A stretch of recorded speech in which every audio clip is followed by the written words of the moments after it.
بصراحة يا بابا احنا كنا محتاجين حاجات كتير وانت بتبخل علينا وعلى قلبك قد كده يا بابا. ببخل؟ انا بخيل؟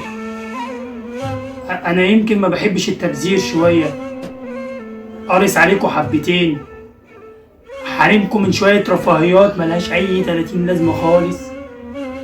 انتوا عارفين انا اخر مره اشتريت فيها بوكسر كان من 5 سنين. يا بابا كان الجلابية دي ما انت فصلتها الباس. وليكن يعني كنت هسيبها الجلابيه وارميها كده؟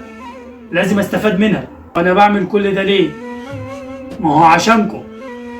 انتوا مش هتحسوا بالكلام ده دلوقتي، هتحسوا بيه لما تكبروا. على العموم انا كنت شايلها لكم.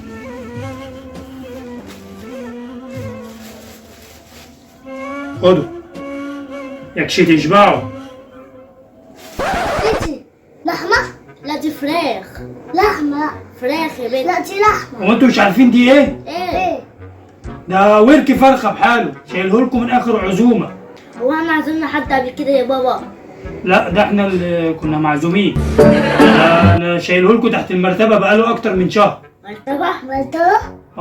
وعشان تعرفوا ان انتوا ظالميني، طول عمركم ظالميني. هاتوا.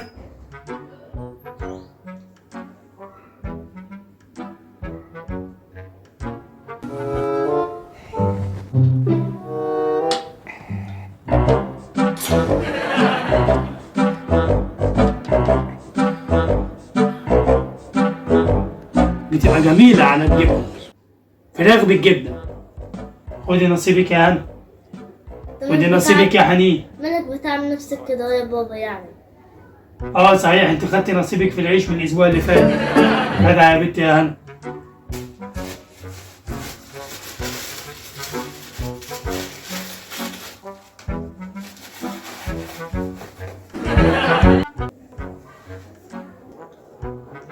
يابا انا ازاي؟